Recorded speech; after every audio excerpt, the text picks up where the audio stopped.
Rafael, a gente, como você falou no início, a gente tem uma amizade já de um tempo bem grande, né? Bem considerável.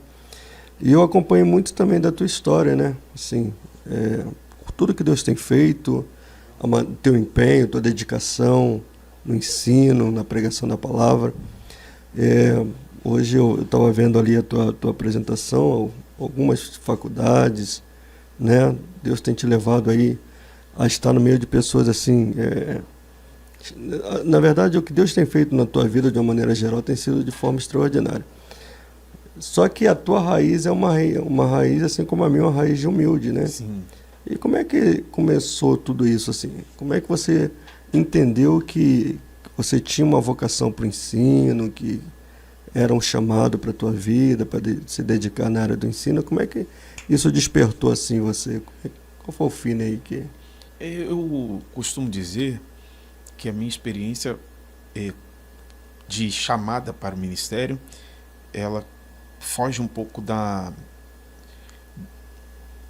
experiência comum que muitas pessoas têm, e não falo isso por vaidade, por me sentir superior, obviamente que não. Mas eu tive a convicção do meu chamado, do ministério que o Senhor me confiou, pelo próprio Deus, quando Ele me chamou, né? Tem aproximadamente 17 anos, 16, 17 anos, que eu estava estudando a Bíblia, numa madrugada, estudando. Eu criei o hábito, né, de ler muito a Bíblia, e na época eu passava por uma dificuldade muito grande, então eu lia muito a Bíblia. Foi por volta do ano de 2005, mais precisamente. Ali, abril, maio de 2005, me recordo bem, e eu havia me mudado da Cidade Alta, onde eu fui nascido e criado. Eu hoje tenho 38 anos, próximo de completar 39. Então eu morei na Cidade Alta até mais ou menos os meus 19, 20 anos. Eu fui morar na Vila da Penha, na época, e eu estava desempregado, eu estava com muita perspectiva de vida, já tendo uma história de vida bem difícil. E então eu passava boa parte do meu tempo livre lendo a Bíblia e orando. Era o que eu mais fazia.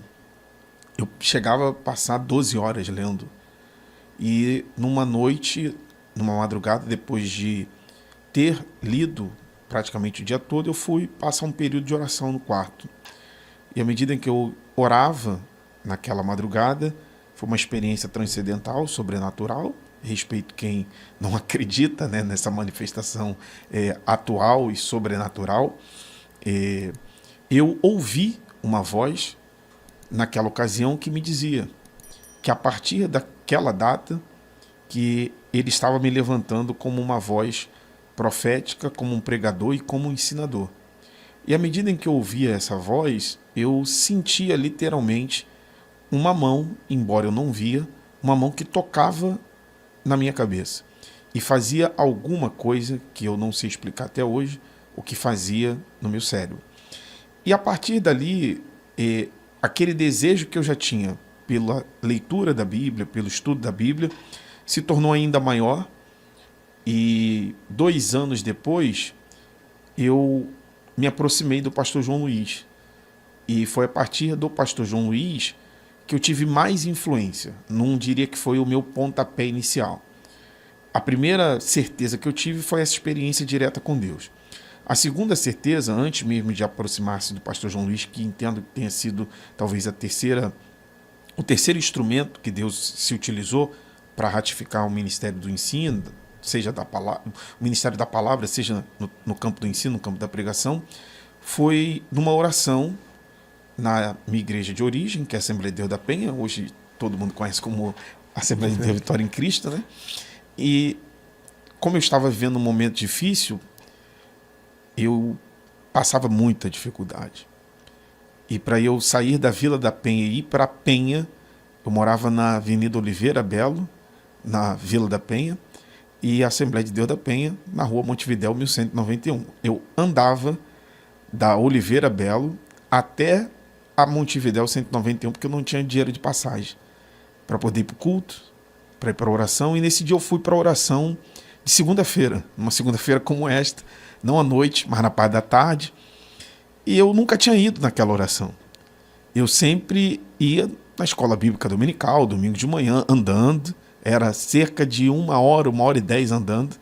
Para o culto de domingo à noite. Normalmente eu ia domingo de manhã andando, voltava andando. Domingo à noite eu ia andando e às vezes eu voltava de carona com um pastor de uma congregação que sabia da situação e às vezes ele me dava uma carona. Sim. Então nessa segunda-feira eu fui para a oração na parte da tarde e desabitualmente naquele dia eu sentei na parte de baixo e no primeiro banco. Eu só sentava na galeria e no último banco da galeria em todos os cultos na Assembleia de Deus da Penha. Nesse dia, como a igreja não é tão frequentada como nos cultos de domingo, eu sentei no primeiro banco. Passado poucos minutos eu sentei no segundo banco. Depois do segundo banco eu voltei para o primeiro. Quando eu voltei para o primeiro banco, me assentei novamente, o saudoso pastor Roberto Oliveira, que dorme no Senhor, ele olhou para mim e disse: jovem, venha cá. E ele disse assim: eu estou tendo uma visão de Deus com você que eu nunca tive na minha vida.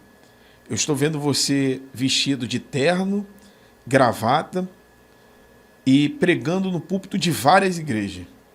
E ele disse assim: olha para esses obreiros que aqui estão em pé.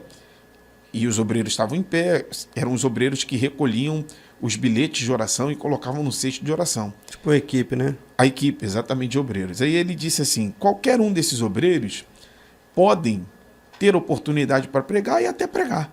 Mas é diferente de quem tem a chamada para pregar. Deus te deu uma chamada da pregação. Eu nunca tinha pregado na minha vida, Bispo André. E aquele homem teve aquela visão e dizia que me via pregando em vários púlpitos, e ele disse: Deus vai te levantar e vai fazer com que você seja um grande pregador e pregue em muitos lugares. A primeira pessoa que me deu oportunidade para pregar foi ele. A primeira vez que eu preguei foi Efésios capítulo de número 5, versículo de número 18, versículo 16 em diante, até o versículo de número 21. É a primeira vez que eu preguei, Deus me usou em profecia para ele. Eu nem sabia o que era profecia direito. Isso neste culto de consagração? consagração? Não, mas não usado para ele no culto de consagração. Não sei, mas a primeira mensagem foi nesse culto? Não, a primeira mensagem foi na congregação dele, porque eu acabei não concluindo, né, o raciocínio. Nesse dia que ele concluiu a narrativa da visão que ele teve, ele me indagou: você quer ser um obreiro? Eu disse: quero. Ele: então pode ficar de pé. A partir de hoje você vai ser auxiliar de trabalho aqui. Você vai ficar em pé aqui. À medida que o pessoal for chegando, você pega o bilhete de oração e vai colocando aqui no cesto. Tá. E ele disse: congrega comigo lá na Rua do Cajá. Eu conversei com ele um pouco da minha situação. Ele que passou a me dar carona, né? Que ele morava no Ipaze, ali em Vicente Carvalho, próximo da CPD, e eu morava na Rua Oliveira Belo. Então, ele me dava carona, era caminho. Só que às vezes ele estava com o carro cheio, com a família, não tinha como dar carona. E eu passei a congregar na congregação e eu ia também andando. De lá, da Oliveira Belo, até a congregação. Houve situações, na época, Deus usou o meu irmão, e meu irmão tinha contato com o dono de uma instituição de ensino, e com o coordenador da instituição de ensino, e conseguiu uma bolsa para que eu fizesse, na época, o curso tecnológico de radiodiagnóstico por imagem. E era em Bom Sucesso. E eu saía de Bom Sucesso, às vezes só tinha um dinheiro de passagem para ir. Eu saía de Bom Sucesso e ia andando até a Penha, e acabava o culto na Penha, eu ia andando para casa até a Vila da Penha. E tive a primeira oportunidade, 2 anos depois, 2 anos depois, eu me aproximei do pastor João Luiz. E o pastor João Luiz foi a pessoa que mais me influenciou no Ministério da Pregação, do ensino, porque ele passou a me discipular, né? Ele passou a me orientar e a me mostrar o caminho pelo qual eu deveria seguir. Então, eu fui seguindo, trilhando esse caminho, e aqui estou hoje. Mas começou dessa maneira. Então, quando eu te conheci, quando nós nos conhecemos, tu fazia parte de uma equipe que era uma equipe que trabalhava na coordenação, não sei se era a coordenação da questão da pastora Antonieta Rosa, não foi isso? Foi isso mesmo. E como é que funcionava lá? Eu passei um bom tempo congregando numa igreja. Eu fui cria da Assembleia de Deus da Penha, depois de um tempo... Tu se converteu lá na Penha? Sim, sim. Converti, me batizei lá na Penha. E depois de um tempo eu saí da Assembleia de Deus da Penha, fui congregar numa igreja no Ministério na Tijuca, junto com o próprio pastor João Luiz.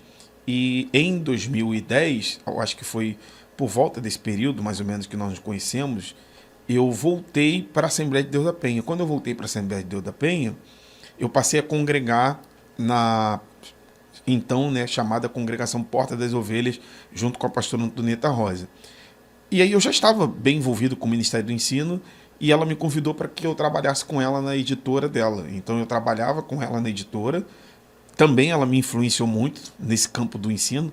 Posso dizer que foi a segunda pessoa que mais me influenciou no campo do ensino, porque eu convivia diariamente com a pastora Antonieta Rosa, todos os dias. E a pastora Antonieta Rosa é uma grande ensinadora, uma grande escritora. Eu trabalhava dentro da editora dela e ela me colocou diante de um desafio gigantesco. Qual era o desafio? De ser o corretor de tudo aquilo que ela escrevia no campo bíblico-teológico. Ela, não, você tem esse ministério, você tem essa chamada, ainda que você seja novo, eu quero que você trabalhe nessa área porque você vai crescer nisso. Então, isso cooperou, contribuiu para que eu tivesse mais amor pela leitura, pela escrita, pela produção de materiais. Ela me influenciou muito nesse aspecto. Não só nesse aspecto, mas a pastora Antonieta Rosa me influenciou muito também no aspecto de vida de oração, de manifestações de dons espirituais, uma pessoa de autoridade, uma pessoa séria, uma pessoa íntegra. Então, eu passei, né, a trabalhar com a pastora Antonieta Rosa na congregação, passei a trabalhar com ela na editora que ela tem até os dias de hoje, e lá na igreja eu fazia parte da equipe que organizava cultos, organizava alguns eventos, cooperava na escola bíblica dominical. Foi um período também de bastante aprendizado. Então, tua vida ministerial ela começa a caminhar, começa a avançar na área do ensino, pregação da palavra, e no secular, teus estudos secular, tu conseguia conciliar, entendeu? O teu estudo, faculdade, como é que funcionava aí?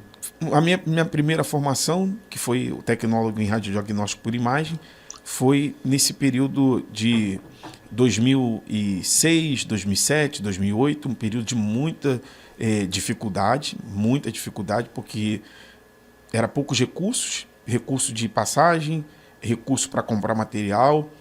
Deus levantou pessoas na própria instituição de ensino para que me ajudassem, cooperassem comigo, mas foi um período também de muitas experiências, né, espirituais. Muitas experiências, porque eu até brinco, né, que eu preciso voltar a ser mais crente como eu era, que eu era um homem de mais oração, eu era um homem de mais consagração, porque eu era mais voltado para o campo, digamos assim, das manifestações dos dons espirituais do que para o campo do ensino. Essa área ainda estava sendo construída, né, em mim. Então, não que o ensino retire a gente da oração, mas naquele tempo eu acabava dando uma predileção maior para uma vida de oração, para uma vida de manifestação dos dons espirituais. Hoje eu continuo crendo, continuo orando, mas com mais equilíbrio em relação ao ministério que recebi. Mas eu conseguia conciliar as duas tarefas, né? Procurava estar sempre presente na igreja, exercendo as minhas atividades, as minhas responsabilidades, e estudar. E à medida em que o tempo foi transcorrendo, foram surgindo outras oportunidades. Alguns anos depois, por volta de 2011, 2012, eu ingressei, de fato, na faculdade teológica. Eu já tinha feito um seminário teológico a nível básico, aí entrei na faculdade teológica e fui prosseguindo. Aí passei a fazer algumas especializações por volta de 2011, 2012, 2013, para trabalhar no campo da própria radiologia, e acabei não dando prosseguimento por algumas intercorrências da própria vida. E a partir de 2015, né, a minha vida mudou muito. Na verdade, a partir de 2013, 2015, mudou muito nesse campo do estudo. Sobretudo, o senhor vai lembrar do acidente que eu sofri, em razão do acidente que sofri. Porque a minha perspectiva naquele tempo, antes do acidente, eu me preparei para trabalhar embarcado em plataforma de perfuração de poço de petróleo, porque a minha formação na área da radiologia me proporcionava isso, e as especializações que eu fiz em radiologia industrial, proteção radiológica, emergências radiológicas, me possibilitava, me outorgava trabalhar de fato na área de perfuração de poço de petróleo offshore. Foi vários outros cursos que eu fiz. Só que eu sofri um acidente que me deixou com uma lesão de caráter definitivo. Eu me tornei uma pessoa com deficiência. E por ter me tornado uma pessoa com deficiência, eu tive que replanejar e repensar a minha vida, tanto profissional quanto a minha vida também acadêmica. Então, eu mudei o foco do estudo, passei a estudar pedagogia com o objetivo de trabalhar com o que eu amo, que é a educação, e, ao mesmo tempo, pensava naquilo que poderia também servir como uma espécie de um pouco mais de estrutura financeira. O meu desejo de fazer pedagogia não era, de fato, trabalhar com a educação secular. Era servir melhor a igreja junto com a teologia. Foi para isso que eu fiz a pedagogia. Não era para trabalhar na área secular. E alimentava, né? Eu estou dando um salto, depois a gente volta em termos de tempo. Claro. Alimentava uma expectativa de adolescente que eu tinha. Qual era essa expectativa? Eu tinha um sonho de ser médico, né? Um sonho de ser médico, mas eu era muito pobre. Você começou no início dizendo que nós somos de uma origem similar. Sim, sim. Eu era muito pobre. Eu costumo até brincar hoje dizendo que eu não me considero mais pobre. Por que eu digo que eu não me considero pobre? Porque pobre é a pessoa que tem que viver com 1 salário mínimo, 2 salários mínimos, com muita dificuldade. E eu sei o que é viver até com menos do que um salário mínimo, ou não viver com nada. Minha mãe criou 8 filhos, eu sou o mais novo de 8. Nós morávamos em barraco de madeira. Nós tínhamos dificuldade para nos alimentar. Às vezes, a nossa comida era sobra da merenda do Colégio Municipal Armando Farjado, lá na Cidade Alta, em Cordovil, que era o que tínhamos para comer. Então, eu sei o que é viver uma vida muito difícil. Então, eu alimentava esse sonho e, naquele tempo de adolescente, era praticamente impossível um pobre ser médico, porque alguns cursos de nível superior eles estavam adstritos a quem tinha mais poder aquisitivo. Por exemplo, só cursava direito, cursava arquitetura, engenharia, medicina, quem tinha maior poder aquisitivo. Pobre tinha a opção de estudar pedagogia, contabilidade, administração. Exatamente. Então, eu não tinha essa possibilidade. E aí, quando foi por volta do ano de 2016, 17, 18, eu já estava congregando na Missão Evangélica do Brasil, nós estávamos congregando junto, na verdade. Sim, sim. Então, eu decidi fazer o Enem. Em 2017, salvo engano, 2018, decidi fazer o Enem, me preparei bem, né? Eu não fiz de orelhada, né? Vou fazer. Não, eu me preparei, estudei e no sistema de seleção unificada, nas 2 opções eu escolhi a primeira opção. Nas 2 opções eu escolhi o curso de medicina, mas sendo que a minha primeira opção era a Unirio. E a minha segunda opção era o FRJ. Eu me recordo bem, isso foi uma experiência muito interessante, que eu já era pessoa com deficiência, então concorria na cota de pessoa com deficiência, na cota de negro e oriundo de escola pública. E eu era, até então, antes de fechar o sistema de seleção unificada, eu era o segundo na posição. Só tinha uma vaga na cota que eu estava concorrendo. Então eu era o segundo e tinha uma pessoa na minha frente. O FRJ, como eu não coloquei como sendo a minha primeira opção, eu era o segundo também da minha segunda opção. Eu era o segundo da minha primeira opção e o segundo da minha segunda opção. Entendi. Só que eu já não era jovem, né?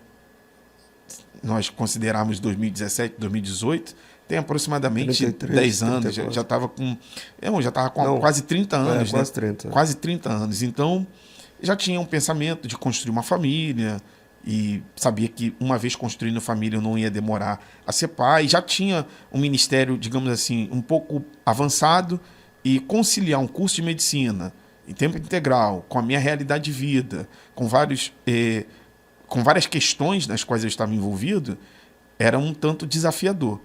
E numa determinada ocasião eu morava na Vila da Penha, mas não mais na Oliveira Belo, morava na Rua Ápia com a minha mãe. O bispo Davi estava viajando. E naquela ocasião, cito o nome do bispo Davi, porque nós morávamos perto, né? Além de ser meu pastor na época, eu peguei uma carona com a pastora Carla e com os filhos dela para ir para casa. E conversando sobre a possibilidade de ingressar na faculdade de medicina, foi a boca da pastora Carla que Deus usou para me conscientizar que, embora fosse meu sonho, não era a direção dele para a minha vida. Porque ela me questionou, você quer fazer uma faculdade de medicina porque você tem esse sonho, por conta de status, mas você já parou para analisar se esse curso vai coadunar com a sua realidade de vida e com o que Deus tem para a sua vida?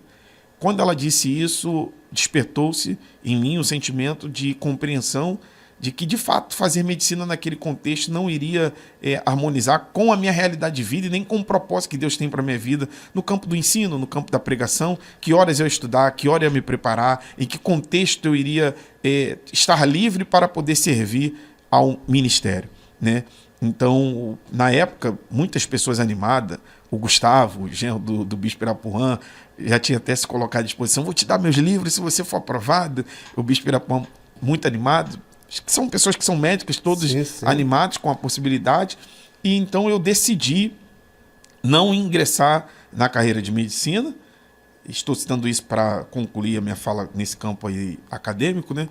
Decidi então, no SISU seguinte, né, do meio do ano, decidi escolher o curso de Direito, mudei de ideia, escolhi o curso de Direito da UFRJ, era para eu concluir agora nesse ano, de 2024, no primeiro semestre desse ano, mas eu fiquei um ano sem estudar por conta da pandemia, então eu concluo no próximo ano. Então, na verdade, alguém que há 20 anos, mais ou menos, não tinha tanta perspectiva de vida, nem de estudo, hoje está cursando a 4ª graduação.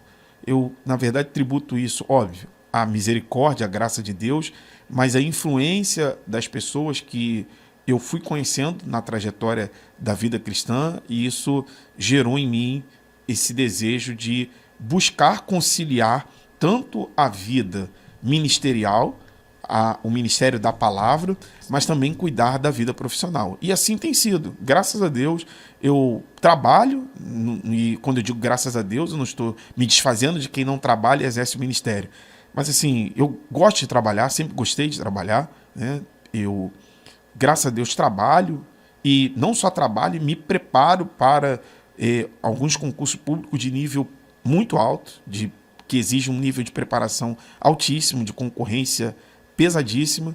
Eu não parei de estudar. Eu fazendo pós-graduação, ao mesmo tempo que eu estou na 4ª graduação, estou fazendo pós-graduação, estou me preparando para um concurso público. Há 1 ano e 3 meses que eu estou estudando para um concurso público, e então eu tenho conseguido conciliar ministério, dou aula online, dou aula presencial, tenho compromisso na igreja, coordeno atividade de curso que são aplicados na igreja, sou professor de escola bíblica dominical na igreja, normalmente falo nos cultos de terça-feira na igreja, atendo meus compromissos de pregação, de ensino, se tiver de viajar, viajo, e consigo conciliar. Eu acho que é possível, não só acho que é possível, e aí eu aproveito a oportunidade, Bispo André, de ser um ambiente, né, aberto, sim, né, claro. Para, não diria aconselhar, eu estou muito novo para dar conselho, mas para sugerir, incentivar os mais jovens, sobretudo os que estão começando o ministério agora.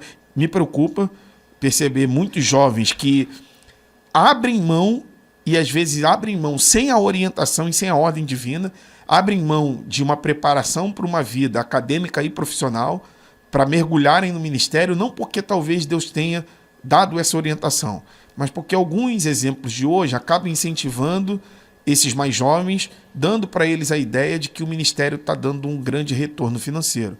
Então muitos, na verdade, não querem mais estudar, não querem mais se preparar para a vida profissional, preferem desistir de uma vida acadêmica e profissional, ou profissional, para mergulhar no ministério. Não é pecado se entregar ao ministério e viver somente do ministério, desde que façamos isso com a orientação divina. Mas muitos estão fazendo apenas visando ter uma maior recompensa financeira, porque em alguns casos, de fato, quem vive só do ministério está tendo um retorno financeiro, digamos assim. Você vai dizer que não, né?